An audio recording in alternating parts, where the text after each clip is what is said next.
Hello everyone, welcome back to my channel presented by Sameer Shakir specifically for physical education. आज जैसे कि मैंने आपसे प्रॉमिस किया है कि भाई मैं इंपॉर्टेंट क्वेश्चंस लेकर के आने वाला हूँ एग्जामिनेशन पर्पस के लिए। तो आइए शुरू करते हैं few important questions for ISC examination.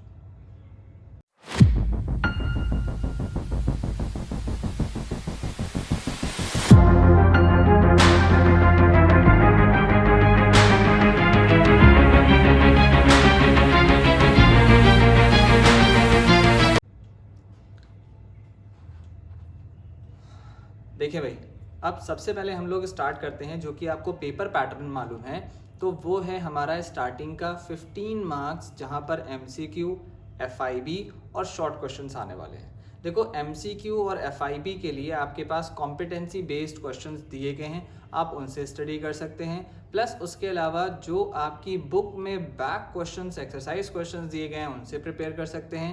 Plus इसके साथ आपको थॉरो स्टडी करनी है। तो if you want to achieve full 100% marks तो आपको डीप थॉरो स्टडी पे जाना पड़ेगा, और तब आप जाकर के MCQ और FIBs अच्छे से पूरे कर पाओगे। अब ये बात आती है कि भैया सर आप इंपॉर्टेंट क्वेश्चंस लाए क्यों हैं? फिर ये इंपॉर्टेंट क्वेश्चंस उन बच्चों के लिए हैं जो कंपैरेटिवली पूरा साल तो भाई पढ़ते नहीं, ठीक है, पीरियड को मज़े में लेते हैं और लास्ट मोमेंट में बैठ के पढ़ते हैं। तो अगर आपने पूरे साल अच्छे से तैयारी नहीं भी करी है, पीरियड को बहुत हल्के में ले रखा है, एग्जामिनेशन पेपर कैसा आएगा ये किसी को नहीं पता है। बट फिर भी ऑन माई प्रेडिक्टेड वे, जैसे कि मैंने लास्ट ईयर किया था और उसमें बहुत सारे क्वेश्चंस आए थे, 90 to 95% क्वेश्चंस जो मैंने बताए इंपॉर्टेंट वही आए। तो इस बार भी हम उन स्पेसिफिक बच्चों के लिए ये पार्ट ले करके आए हैं that may leads to you to score at least 90+। ये वो लोगों के लिए है जो भैया प्रिपरेशन नहीं कर रहे हैं पूरे साल, और जो प्रिपरेशन कर रहे हैं वो इसके साथ अपनी थॉरो स्टडी भी करेंगे, तो इंशाल्लाह 100% मार्क्स आ सकते हैं। तो आइए शुरू करते हैं from the beginning of very short questions, जो कि आपके 1 मार्क्स में पूछे जाएंगे और ये सेक्शन A में आएंगे। तो कमिंग एग्जामिनेशन के लिए 2026 के लिए आपको थोड़ा सा डीप स्टडी तो करना ही है, प्लस इसके साथ आपको पढ़ना है भाई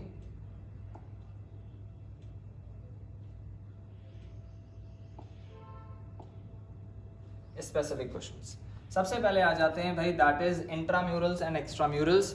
ये इंट्राम्यूरल्स और एक्स्ट्राम्यूरल्स आपको चैप्टर नंबर 4 के अंदर मिलेगा, that is competition and tournaments, जिसका सिंपल सा मतलब ये होता है कि that when there is an activity performed inside the premises, only one premises, then this is called as intramurals। और जो वन premises के बाहर हो, यहाँ जिसमें कई सारे स्कूल्स, कॉलेजेस, यूनिवर्सिटीज पार्टिसिपेट करते हो, दिस इज कॉल्ड एज एक्स्ट्राम्यूरल्स। इसके कुछ जनरल प्रिंसिपल्स हैं, अगर वो एग्जामिनेशन में डिटेल में आएगा तो आपको उसके लिए पहले से डिटेल भी पढ़ के जानी है, बट इंपॉर्टेंटली शॉर्ट क्वेश्चंस के लिए आप इनकी ब्रीफिंग पढ़ के जरूर जाइएगा।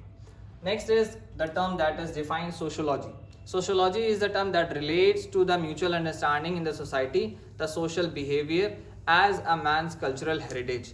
तो सोशोलॉजी को आप सोसाइटल टर्म से डिफाइन करोगे, और ये भी अगर आएगा तो 1 नंबर के क्वेश्चन में आएगा, और ये आपको मिलेगा चैप्टर नंबर 1 के अंदर, राइट। सबसे पहला चैप्टर है sociological aspects of physical education, उसके अंदर आपको ये टर्म मिलेगा सोशोलॉजी का। नेक्स्ट इज आ जाते हैं sound sleep and sleep requirements. Sound sleep का मतलब होता है when there is a proper amount of sleep that is required by the body is achieved, या यूं समझ लें कि आपकी बॉडी में जितनी स्लीप की ज़रूरत होनी चाहिए अकॉर्डिंग टू योर एज वो आपकी कंप्लीट हो रही है, और उसमें कोई डिस्टर्बेंस नहीं है किसी भी आउट सोर्सेज का, then this is called as a sound sleep. Sound का मतलब होता है एक शांति की आपको नींद करना है, ठीक है। शांति का मतलब शांति, वो शांति वाला शांति नहीं, शांति मतलब यहाँ पे क्वाइट साइलेंस वाला शांति है, जहाँ आपको अच्छी नींद लेनी है और उसमें कोई डिस्टर्बेंस ना हो।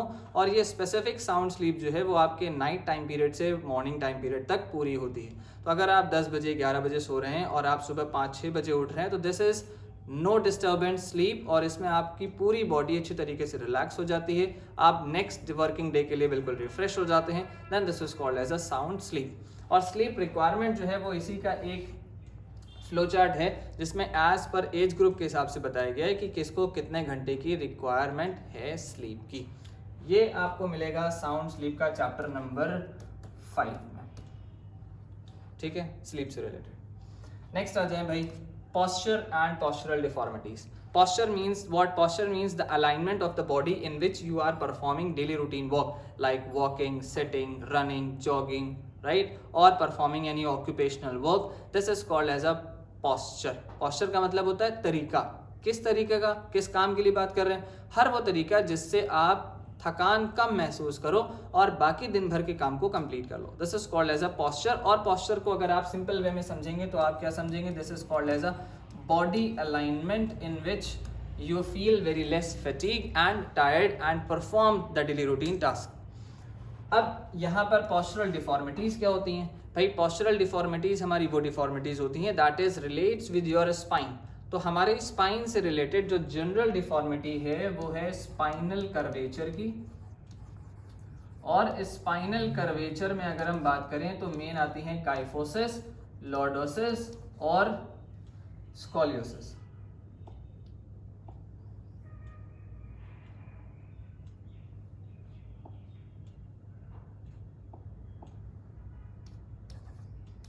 ठीक है. काइफोसिस जिसमें एक हंचबैक होता है, यानी कि पीठ में ऊपर से तरफ कुबर निकला होता है, हंचबैक जिसको बोलते हैं. इसके कॉजेज हैं और इसके कुछ करेक्टिव मेजर्स हैं. जब आप इसको डिटेल में पढ़ोगे तो हो सकता है अगर आपके लॉन्ग क्वेश्चन में ये क्वेश्चन आएगा तो आप वहाँ से उसकी डिफॉर्मिटी का एक्सप्लेनेशन प्लस उसके कॉजेज और उसके प्रिवेंटिव मेजर्स आप लिख सकते हो. लॉर्डोसिस का मतलब होता है कि आपके लंबर एरिया में जो आपकी नीचे की बोन है उसमें लंबर रीजन में अगर इनवर्ट कर्वेचर होता है, this is called as lumbar lordosis और लॉर्डोसिस. और स्कोलियोसिस का मतलब होता है when there is a sideways bending of your spine which gives an S shape. जैसे ये S लिखा है ना वैसे ही S shape या C shape कर्व होगा तो this is what scoliosis. तो आपकी कमर जो है वो थोड़ा सा ऐसे S shape में जाएगी या लेफ्ट साइड से थोड़ा ऐसे S shape में जाएगी. This is called as a problem of scoliosis. इनको आप 1 मार्क्स में भी पढ़ सकते हैं. इनके नाम अगर सिर्फ पढ़ना चाहें तो इसमें पढ़ सकते हैं और डिटेल भी पढ़ सकते हैं. नेक्स्ट आ जाते हैं एथलीट्स फुट. एथलीट फुट हमारा बेसिकली एक फंगल इन्फेक्शन होता है. जैसे कि रिंग वॉर्म होता है वैसे ही ये भी एक प्रॉब्लम है. That is mainly to the performers और athletes those who are the specially for swimmers. तो जो एथलीट हमारे स्विमिंग के लिए हैं और वो वेट एरियाज में ज़्यादा रहते हैं, उन लोगों के वेट एरिया में ज़्यादा होने की वजह से पैरों में पानी ज़्यादा एब्जॉर्ब होता है और स्किन डैमेज होती है. स्किन डैमेज होने की वजह से रिंग वॉर्म भी हो सकता है या एथलीट फुट इन्फेक्शन भी हो सकता है. राइट, गंदगी से होता है बेसिकली और पानी से. Next is drowning. ड्राउनिंग भी आपका एक ऐसा केस है जो कि आपके स्विमिंग से रिलेटेड है. When a person is not able to swim and due to various conditions he got drown, यानी कि डूब जाता है पानी के अंदर. तो कंजम्पशन ऑफ अल्कोहल है, इम्प्रॉपर स्विमिंग है और हार्ट अटैक है या कोई स्ट्रोक है या कोई और सिचुएशन सडनली अराइज हो गई है पानी के अंदर, ठीक है, तो आप स्विम नहीं कर पाते और डूबने लगते हैं. That is the case called as a drowning. और ड्राउनिंग के कुछ केसेस ज़रूर जो मैंने भी बताया उनको ज़रूर से पढ़ लेना. हो सकता है वो आपसे शॉर्ट में पूछ ले, 2 नंबर में पूछ सकता है. नेक्स्ट आ जाए भाई disability. Disability means the inability of the body to perform the work. तो जहाँ आपका हाथ ये जैसे रोटेट कर रहा है, अगर इसमें कोई प्रॉब्लम आ जाए मसल में या जॉइंट में, then it is not able to perform its own work. अच्छी तरीके से ये मूव नहीं होगा, then this is known as the disability. तो डिसेबिलिटी और डिसऑर्डर में फ़र्क है. डिसेबिलिटी जो होता है वैसा वो फिजिकल पार्ट के लिए होता है, ठीक है, जैसे कि आपकी बोन कोई डैमेज हो जाए, डिसलोकेट हो जाए and you are not able to perform the normal routine of work with that body part, then this is called as disability. आपने देखा होगा लोगों के बो लेग्स होते हैं, नॉक नीज होते हैं, फ्लैट फुट होते हैं और टिल्टेड एल्बो होती है इस तरीके से कर्व शेप में. तो ये सब क्या है? हमारी डिसेबिलिटी. डिसऑर्डर की अगर हम बात करेंगे तो it is related to the mind, जो कि आप कई अलग अलग तरीके के मेंटल रिटार्डेशन से गुजर रहे हैं. This is called as a disorder. तो एसपीडी है, तो कई मेंटल रिटार्डेशन से लोग गुजर रहे होते हैं, जैसे कि एसपीडी है और एएसडी डिजीजेज हैं, ठीक है, ओसीडी डिजीजेज हैं. तो ये सब बेसिकली कुछ ऐसे प्रॉब्लम्स होती हैं, ऐसे डिसऑर्डर्स होते हैं जो मेंटली होते हैं और वो बच्चे सफ़र कर रहे होते हैं उससे. नेक्स्ट आ जाए भाई थॉमस स्प्लिंट के बारे में. थॉमस स्प्लिंट जो है वो थॉमस ह्यूज हॉबन ने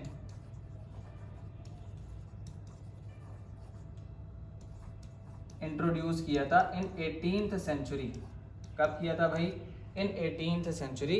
ये एक ऑर्थोपेडिक सर्जन थे जिन्होंने एक आर्टिफिशियल लिम्ब तैयार किया and that limb is having a circular boundary over the top edge and at the bottom edge it is having a flat surface to keep your lower limb with a support. तो ये काम क्या कर रहा है भाई, splints का जितना भी काम होता है वो आपकी बॉडी को सीधा रखने का काम करता है। आपकी बोन जो डिसलोकेट हुई है या जो जॉइंट डिसलोकेट हुआ है, फ्रैक्चर हुआ है और उसमें मूवमेंट नहीं देना है, उसमें कर्वेचर नहीं देना है, फ्लेक्शन नहीं देना है, तो हम उसको बिल्कुल सीधा रखने की कोशिश करते हैं and that artificial limb is called as the splint. और ये जो स्प्लिंट की बात कर रहा हूँ ये थॉमस ने इंट्रोड्यूस किया था 18th सेंचुरी में, that is why it is called as a Thomas splint. आज के टाइम पीरियड पे जो मॉडर्न स्प्लिंट्स होते हैं वो ग्लास रॉड के भी बनते हैं, फाइबर के भी बनते हैं और मॉडर्न टेक्नोलॉजी बेस्ड जो है वो कई अच्छे तरीके के स्प्लिंटिंग्स आती हैं।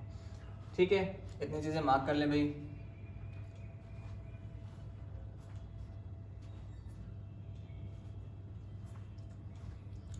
नेक्स्ट आ जाते हैं इसके बाद ड्रग अब्यूज। ड्रग अब्यूज का बेसिक का क्या मतलब है, ये भी आपको चैप्टर नंबर 5 में मिलेगा। ठीक है, थॉमस स्प्लिंट भी चैप्टर 5 में है। ड्राउनिंग एंड डिसेबिलिटी चैप्टर 6 में है। ठीक, 5 और 6 में ही है बेसिकली, आपको इनमें मिलेंगे।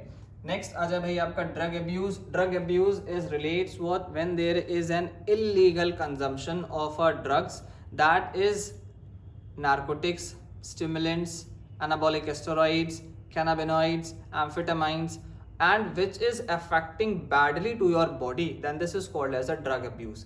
तो ड्रग मतलब दवाइयाँ, और ऐसी दवाइयाँ जो हमारी बॉडी पे इमीडिएट तो फ़र्क दे देती हैं लेकिन बाद में उसका जो रिएक्शन होता है वो बहुत ज़्यादा ख़राब होता है। This is why it is called as a drug abuse. अभी जो ड्रग्स होते हैं वो हमारे दो तरीके के होते हैं, that is legal drugs and illegal drugs. Legal drugs जैसे कि टोबैको जो कि आप स्मोकिंग करते हैं, हालांकि ये लीगल ड्रग्स हैं सरकार की तरफ से, बट हमारी बॉडी पे बैडली इफेक्ट कर रहे हैं स्लोली एंड ग्रेजुअली। ये जल्दी असर नहीं करते लेकिन ये एक स्लो पॉइजन है जो कि लेटर ऑन इफेक्ट करते हैं, राइट।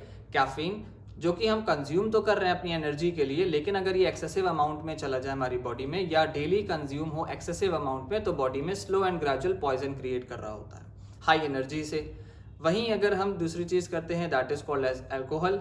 जितना अगर डॉक्टर ने सजेस्ट किया है, अगर सजेस्ट किया है तो हम उसे कंज्यूम करते हैं, अदरवाइज बिल्कुल नहीं करना है। ये स्लो पॉइजन है और बॉडी में हमारी जाकर के कहीं ना कहीं किडनी, लिवर पे, इंटेस्टाइन्स पे डैमेज करता ही करता है।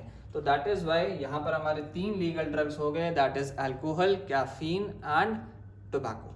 इसके बाद आ जाएं इलीगल ड्रग्स। इलीगल बहुत सारे ड्रग्स होते हैं जो कि अभी मैंने नाम गिनाए आपको, एम्फेटामाइंस, कोकेन, हीरोइन और ट्रैंक्विलाइजर्स, एक्सटेसी, राइट, marijuana, ये सब हमारे इलीगल ड्रग्स हैं जो कि बैन है और इन्हें इन एंड आउट ऑफ कंपटीशन बिल्कुल नहीं यूज़ करना है, राइट। तो इनमें कुछ स्पेसिफिक नाम ज़रूर याद रखिएगा, उनकी डिटेल पढ़िएगा, जैसे कि stimulants, narcotics, anabolic asteroids, beta 2 blockers. इनको ज़रूर से ज़रूर पढ़ के जाइएगा और ड्यूरेटिक्स भी, ये 4-5 आप पढ़ लेंगे आपके लिए सफिशिएंट है। नेक्स्ट आ जाए isotonic and isometric exercises. Isotonic isometric exercises काफ़ी टाइम से एग्जामिनेशन में नहीं आया है, तो इसके आने के चांसेस बहुत ज़्यादा हैं और इम्पॉर्टेंट है, आप इसको ज़रूर पढ़ के जाइएगा। आइसोटोनिक का मतलब होता है when there is a same tension in the muscles, right. Iso का मतलब सेम, टोनिक का मतलब same tension, this is called as isotonic tension. और अगर हम एक्सरसाइज की बात करेंगे तो there are various exercises that is called as isotonic exercises. Isometric exercises where there is a same length in the muscles, right, but tension changes, then this is called as isometric exercises। अब इनके example हैं, जैसे isometric में अगर आप pushups करोगे, wall push करोगे, seat squats करोगे, तो ये सब आपके आइसोमेट्रिक में आएंगी। आइसोटोनिक में जितना भी आप वेट से रिलेटेड एक्सरसाइज करोगे वो सब आइसोटोनिक में आता है।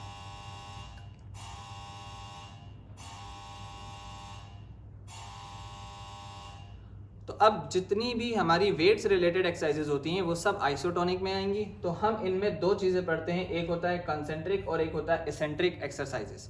कंसेंट्रिक का मतलब होता है किसी भी वेट को उठाना जहाँ पर आपकी मसल लेंथ क्या हो रही है, चेंज हो रही है, बट टेंशन नहीं हो रही। और वहीं अगर आप इसको रिलीज कर दोगे तो ये हो जाता है कॉन्सेंट्रिक, जिसको हम बोलते हैं मसल को रिलीज कराना और कॉल्ड एज कॉन्सेंट्रिक कॉन्ट्रैक्शन। तो तो एसेंट्रिक कॉन्सेंट्रिक आपको इसके अंदर पढ़ना है और आइसोटोनिक और आइसोमेट्रिक एक्सरसाइजेस पढ़नी है। नेक्स्ट कुछ चीज़ें और हैं, जैसे कि फुल फॉर्म्स आपको ध्यान रखने हैं, स्पेसिफिक है जो ज़्यादातर पूछे जाते हैं। उनमें से सबसे पहला है NSNIS, that is Netaji Subhash national institute of sports, जो कि ये पटियाला में सिचुएटेड है। और इनका काम क्या होता है कि ये हमारे लिए सर्टिफिकेट कोर्सेज प्रोवाइड कराते हैं to become a coach as a professional coach for any game. Next है LNIP, ये भी हमें एजुकेशन, फिजिकल एजुकेशन से रिलेटेड प्रोवाइड करते हैं, टीचिंग भी प्रोवाइड करते हैं, ट्रेनरशिप भी प्रोवाइड करते हैं और स्कॉलरशिप भी देते हैं। न्यूट्रिशन एंड हेल्थ से रिलेटेड कई सारी स्कीम्स बढ़ावा देते हैं। All this is under the LNIP, that is called as Laxmibai national institute of physical education in Jhansi, right. फिर इसके बाद आते हैं YMCA, that is young man Christian association. इसी के जैसा एक और होता है जिसको हम लोग बोलते हैं यंग वुमेन क्रिश्चियन एसोसिएशन।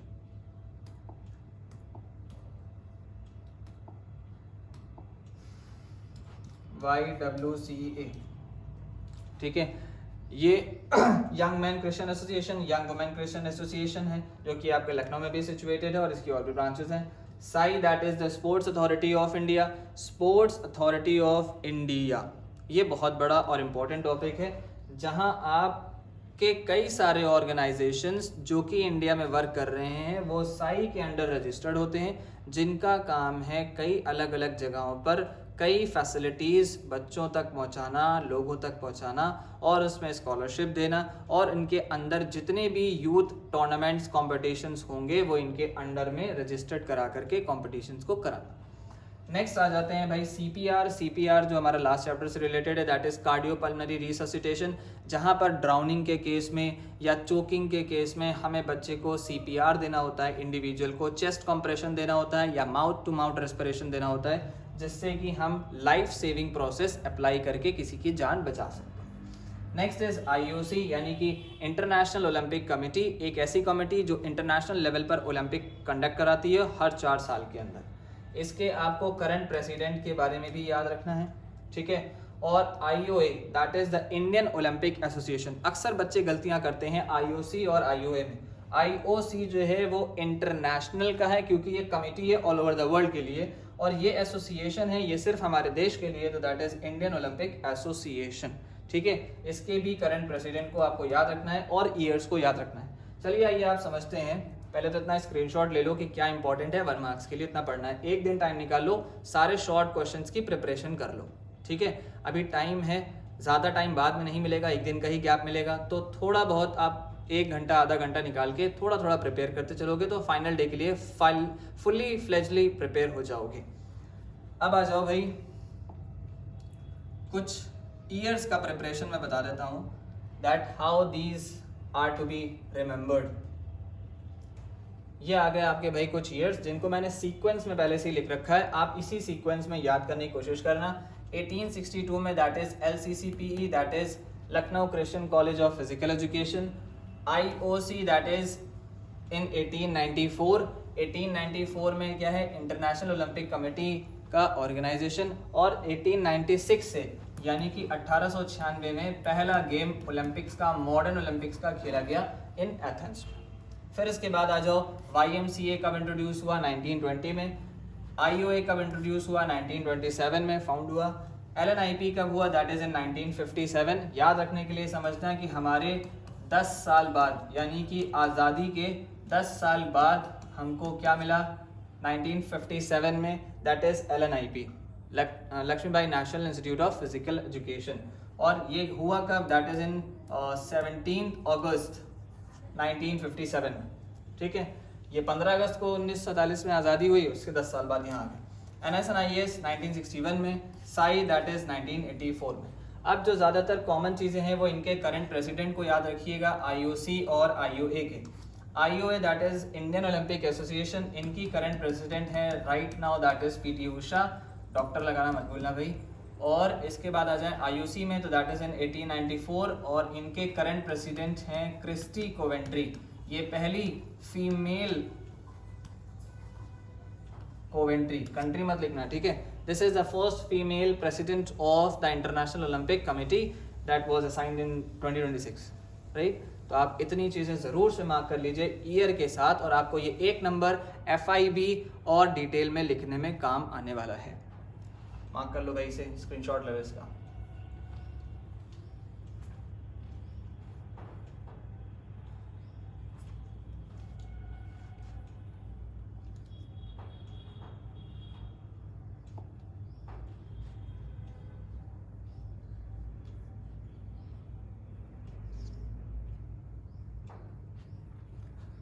अब आ जाते हैं भाई कुछ लॉन्ग क्वेश्चंस जो कि 5 मार्क्स में आपके एग्जामिनेशन पॉइंट ऑफ व्यू से पूछे जाने वाले हैं।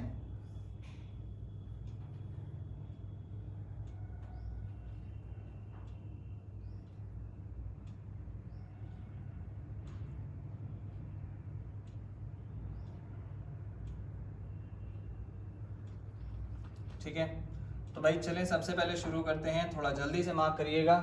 इसमें मैंने पहले से ही आपके चैप्टर्स लिख दिए हैं, तो आपको ढूंढने में ज़्यादा परेशानी नहीं होगी, आप आराम से इसको ढूंढ सकते हैं। तो भाई देखें, फर्स्ट आते हैं लॉन्ग क्वेश्चन में हमारे स्पोर्ट्स इंजरीज के बारे में डिफाइन करना। और स्पोर्ट्स इंजरीज में ये सब सारे के सारे मैं जितने भी क्वेश्चंस बता रहा हूँ ये सब बहुत इंपॉर्टेंट क्वेश्चंस हैं। इंपॉर्टेंट इसलिए है कि बाकी सारी चीज़ों को मैंने एग्जाम कर रखा है जो कि आपके पेपर में आने के चांसेस ज़्यादा है, उनको बारे में बता रहा हूँ। दैट इज एब्रेशन, यानी कि किसी एक जगह का छिल जाना, that is called as abrasion. Strain is always related to the muscle injury. अगर आपको मसल में कोई क्रैम्प अगर आता है या मसल में खिंचाव होता है तो वो हमारी मसल इंजरी स्ट्रेन है। हालांकि क्रैम्प और स्ट्रेन में थोड़ा सा फर्क है, ज़्यादा नहीं है, बट आपको ध्यान रखना है strain is a muscle injury. Sprain की अगर हम बात करेंगे तो it is a ligament injury. And shoulder dislocation, ये पार्ट है डिसलोकेशन का। फिर इसी में आ जाओ आगे, तो फर्स्ट एड सबके कॉमन होते हैं, वो कौन कौन से मेथड है? प्राइस और माइस मेथड। प्राइस का मतलब क्या है? Protection, rest, ice, compression and elevation. इसमें आप टाइमिंग जरूर लिखना कि आइसिंग की टाइमिंग शॉर्ट या बेसिक इंजरीज में कितनी होनी चाहिए, शॉर्ट एरियाज जैसे रेस्ट है, एंकल है, और सीवियर इंजरीज के लिए, बड़े मसल्स के लिए कितनी होनी चाहिए। एलिवेशन क्या है, कंप्रेशन क्या है, कितना टाइट होना चाहिए कि आपका ब्लड फ्लो जो है वो रुके ना। इनके बारे में डिटेल पढ़ोगे तो आपके डिटेल्ड क्वेश्चन की तैयारी होगी। Mice, here it aim relates to the mobilization. और मोबिलाइजेशन का मतलब होता है जब आप अपनी इंजरी से रिकवर होगे तो धीरे धीरे उसका मूवमेंट शुरू करोगे, this is called as mobilisation. ये आपको सब मिलेगा चैप्टर 6 में। नेक्स्ट आ जाए फ्रैक्चर। फ्रैक्चर्स के टाइप पढ़ने हैं। फ्रैक्चर का मतलब when there is a bone injury, और इसके टाइप्स क्या होते हैं? टाइप्स है हमारा simple fracture, compound fracture, communicated fracture, impacted fracture, और green stick fracture, oblique fracture, transverse fracture. ये सब हमारे आते हैं टाइप्स ऑफ फ्रैक्चर में, और इनकी डिटेल आपको पढ़नी है तो आप आओगे चैप्टर नंबर 6 में। थोड़ा सा और आगे आ जाएं, फिर शॉर्ट नोट्स के क्वेश्चन आते हैं जो आपने क्वेश्चंस देखे होंगे प्री बोर्ड्स में, जहां सेकंड क्वेश्चन आता है कि आपको 2 क्वेश्चन करने होते हैं, ठीक है, और में आता है, और उसमें 2 क्वेश्चन करने हैं। 3-2 मार्क्स का भी हो सकता है, 2.5 मार्क्स का भी हो सकता है। उनमें क्वेश्चन आपको तैयार करना है जेनुवेरम और जेनुवेल्गम, 2 अलग अलग चीज़ें हैं। Genu varum is called as a knock knees, बहुत से बच्चों को शायद नहीं पता होता इसका दूसरा नाम, ये बहुत ज़्यादा इंपॉर्टेंट है, इसको मार्क कर लीजिए। और जेनुवेल्गम का बोला जाता है बो लेग्स,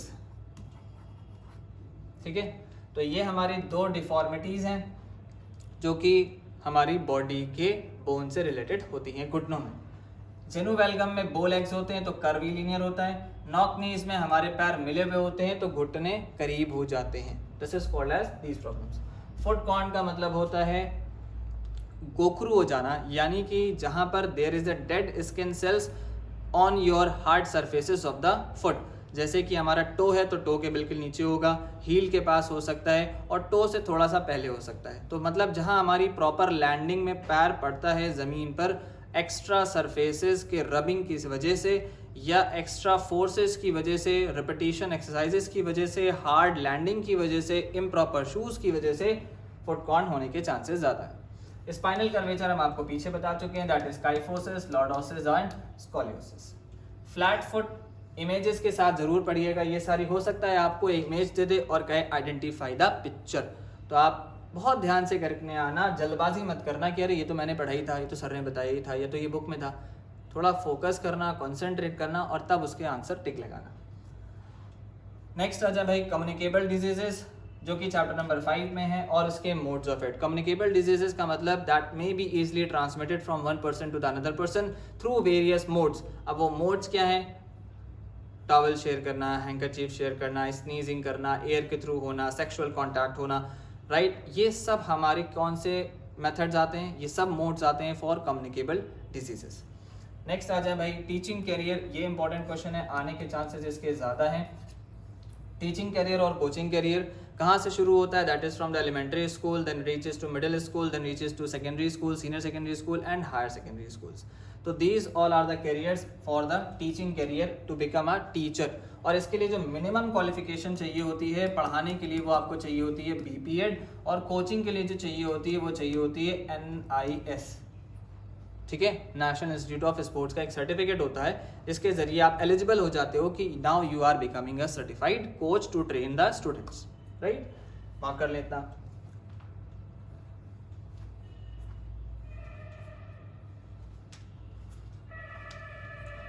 फिर इसके बाद आ जाए भाई डिसेबिलिटी और उसके कॉजेज अभी हम आपको पीछे बता चुके हैं। फिर आ जाए नेक्स्ट रिहैबिलिटेशन एंड सेंटर्स, ये बहुत इंपॉर्टेंट है, ये भी मार्क करिएगा।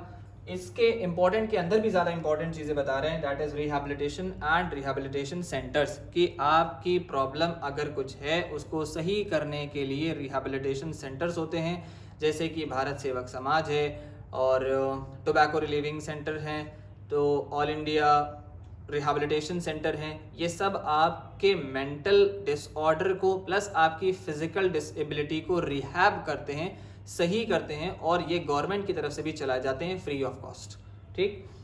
नेक्स्ट इसके बाद आ जाए differentiate between the warming up and cooling down. Warming up का सिंपल मतलब होता है कि आपकी बॉडी का टेम्परेचर बढ़ाना, that is prior to your competition और a practice, so that the muscle injuries और the body injuries becomes less.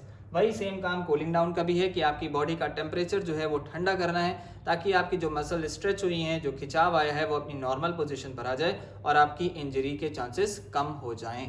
तो देयर आर एटलीस्ट आपको 5 एडवांटेजेस तो याद करने ही हैं वार्मिंग अप और कूलिंग डाउन के। कूलिंग डाउन और वार्मिंग अप बिल्कुल ऑपोजिट है। अगर एग्जाम में क्वेश्चन आता है इसकी जगह पर कंडीशनिंग, क्या आता है बेटा? अगर आता है कंडीशनिंग, तो आपको कंडीशनिंग में बताना है that is a specific level of warming up for a particular training. हम जनरल वार्म अप करते हैं, रनिंग, जॉगिंग, स्किपिंग, ये सब एक्सरसाइजेस करते हैं, स्ट्रेचिंग तो वार्म अप के अंदर आता है। वहीं अगर हमारी कंडीशनिंग की बात होती है तो ये स्पेसिफिक होता है फॉर पर्टिकुलर स्पोर्ट, ठीक है। बॉलर है तो वो बॉलिंग से रिलेटेड स्पेसिफिक कंडीशनिंग करेगा, बास्केटबॉल प्लेयर है तो वो ड्रिबलिंग से रिलेटेड, उसके डॉजिंग से रिलेटेड स्किल करेगा, फुटबॉलर है तो वो शूटिंग से रिलेटेड और गोलकीपिंग से रिलेटेड कंडीशनिंग करेगा। This is called as specific training for the competition.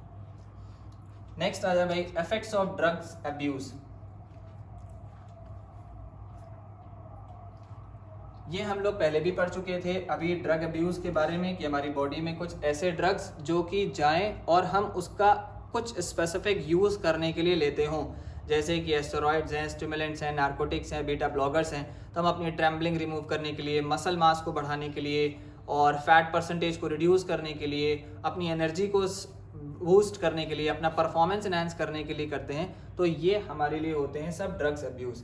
हालांकि इसके जो इफेक्ट्स हैं वो शुरुआत में तो आपको बेनिफिट देंगे, लेकिन लेटर ऑन आपके बहुत सारे प्रॉब्लम्स क्रिएट हो सकती हैं related to your different body organs. तो इन्हें नहीं लेना है, और इसको कैसे in and out of competition prohibit करना है इसके बारे में आपको डिटेल में दिया हुआ है इन चैप्टर नंबर 5, आपको वहां से पढ़ना है। नाम ध्यान रखिएगा, स्टिमुलेंट्स, नार्कोटिक्स, बीटा ब्लॉकर्स और एनाबॉलिक एस्टेरॉइड्स। फिर आ जाए next, that is define sports training and importances. Sports training का मतलब होता है when there is a particular form of training method given to the sports person to acquire a level of his और her गोल। जो भी आप चाहते हो, तो आप बेसिक से शुरू कर रहे हो तो भी स्पोर्ट्स ट्रेनिंग है, मॉडरेट कर रहे हो तो भी स्पोर्ट्स ट्रेनिंग है, इंटरमीडिएट कर रहे हो एडवांस लेवल की तो भी वो स्पोर्ट्स ट्रेनिंग है। इसके इंपॉर्टेंसेस क्या हैं? हमारी स्किल को बढ़ाता है, हमारे कंपटीशन लेवल को एनहांस करता है, हमारी बॉडी का मूवमेंट सही करता है, हमारे जितने भी बॉडी कंपोनेंट्स हैं उन्हें चेंज करता है, बहुत सारे health related, skill related components को एडवांस करना और उसे एनहांस करने का काम स्पोर्ट्स ट्रेनिंग करता है, ठीक है। अब टाइप्स ऑफ स्पोर्ट्स ट्रेनिंग में आप स्पेसिफिक पढ़ेंगे कौन कौन से, दैट इज फार्टलेग और इंटरवल ट्रेनिंग मेथड। किसने इंट्रोड्यूस किए, कब इंट्रोड्यूस किए और इसके क्या बेनिफिट्स हैं, इनके बारे में आपको स्पेसिफिक जरूर से जरूर पढ़ना है स्पोर्ट्स ट्रेनिंग। इसके बाद आ जाइए आप, लास्ट सेकंड पार्ट है हमारा, that is fixtures of knockout and league tournament. देखो फिक्सचर्स का एक बहुत इंपॉर्टेंट रोल है जो कि आपके ISC एग्जामिनेशन में कुछ ना कुछ पार्ट जरूर पूछा जाएगा। ईदर फॉर द नॉकआउट और फॉर द लीग। और अगर हम लीग में भी बात करते हैं तो स्पेशली आपको इंपॉर्टेंट कौन से ध्यान रखने हैं, दैट इज स्टेयरकेस मेथड, जो कि सबसे ईजीएस्ट मेथड होता है याद करना और उसे प्रिपेयर करना, ठीक है, इनमें ज़्यादा कैलकुलेशन नहीं चाहिए होती। और इसके बाद आता है next tabular method. Tabular method के दो फॉर्म होते हैं कि अगर हमारी टीम्स ऑड हो या हमारी टीम्स इवन हो तो हमें नंबर ऑफ स्क्वाड्स कितने बनाने हैं और उनका मैचेस कैसे देना है। This is all about the fixtures. इसका लिंक मैं आपके इसी वीडियो में ऐड ऑन कर दूंगा ताकि आप मेरी पुरानी वीडियोज जाकर के चेकआउट कर लें कि भाई टैबुलर मेथड और स्टेयरकेस मेथड कैसे बनता है। हालांकि बाकी सारे भी हैं, यू नीड टू स्टडी अगर आपको डीप स्टडी करने हैं, लेकिन मैं फिर से कह रहा हूँ जो लास्ट मोमेंट प्रिपरेशन कर रहे हैं वो इतनी चीज़ें जो मैं बता रहा हूँ भैया ज़रूर से ज़रूर कराओ, अच्छे से ज़्यादा नंबर आ ही जाएंगे इंशाल्लाह। नेक्स्ट आ जाए हमारा लास्ट क्वेश्चन है, that is role of physical education in personality development, जो कि चैप्टर नंबर 1 में मिलेगा। तो पर्सनालिटी डेवलपमेंट से रिलेटेड बात अगर करी जाती है तो that means when there is a holistic development of the body. तो होलिस्टिक डेवलपमेंट आपका सोशल डेवलपमेंट है, इमोशनल डेवलपमेंट है, कल्चरल डेवलपमेंट है, स्पिरिचुअल डेवलपमेंट है, फिजिकल है, मेंटल है, all these are under categorized in a physical development. तो हम इस चैप्टर में यानी कि चैप्टर नंबर 1 में आप बेसिकली ग्रीस के बारे में पढ़िएगा कि उन्होंने क्या इंट्रोड्यूस किया, गेम्स कब और कैसे इंट्रोड्यूस किए। फिर इसके बाद आप पढ़िएगा कि उसका मैन कल्चरल हेरिटेज पर हमारा क्या इफेक्ट पड़ता है और उससे हमारा पर्सनालिटी डेवलपमेंट किस तरह से होता है। तो I hope this is all very clear to you about the important questions of physical education. और मैं उम्मीद करता हूँ कि आप ये क्वेश्चंस जो लास्ट मोमेंट पे भी पढ़ के जाएंगे तो इंशाल्लाह आपके मार्क्स बहुत अच्छे आने वाले हैं और बहुत अच्छा पेपर जाने वाला है। Till then, take care all of you. Wishing you all the very best for your remaining examinations and for the PET. लेकिन मैं इसके बाद वाले पार्ट में फुटबॉल और क्रिकेट के इंपॉर्टेंट क्वेश्चंस लेके आऊँगा, उसे मत करना। So with the help of Samir Shakir, all becomes effortless. Have a nice day all of you.